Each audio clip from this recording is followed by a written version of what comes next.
happening live in Bamenda now. À Bamenda, dans le nord-ouest, les coups de feu rythment désormais le quotidien des habitants.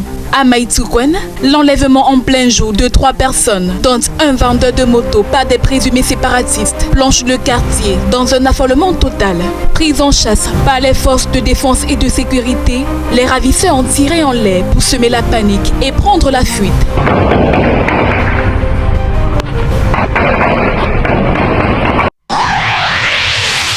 À Bamenda, dans le nord-ouest, les coups de feu rythment désormais le quotidien des habitants.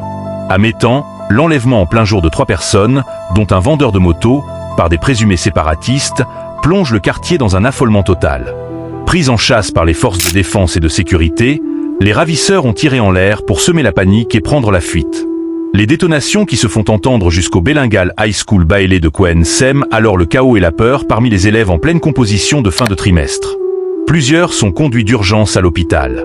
Nouvelle d'Afrique se demande: on va voir ces enfants qui sont généralement traumatisés d'entendre ces coups de feu, parce qu'il faudrait parfois vivre ça pour comprendre que ça pénalise même ces enfants qui sont à l'école.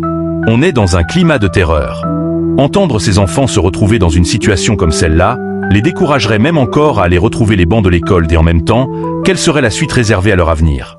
On a vu effectivement de telles situations amener les jeunes par exemple à fuir, à se départir de leur région.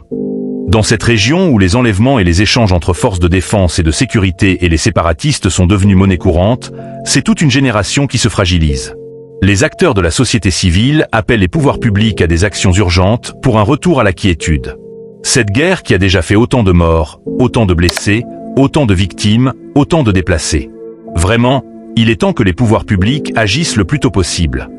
Malgré la panique, les populations des régions anglophones en crise gardent l'espoir d'un retour au calme pour que leurs enfants puissent apprendre et reconstruire leurs rêves loin des armes.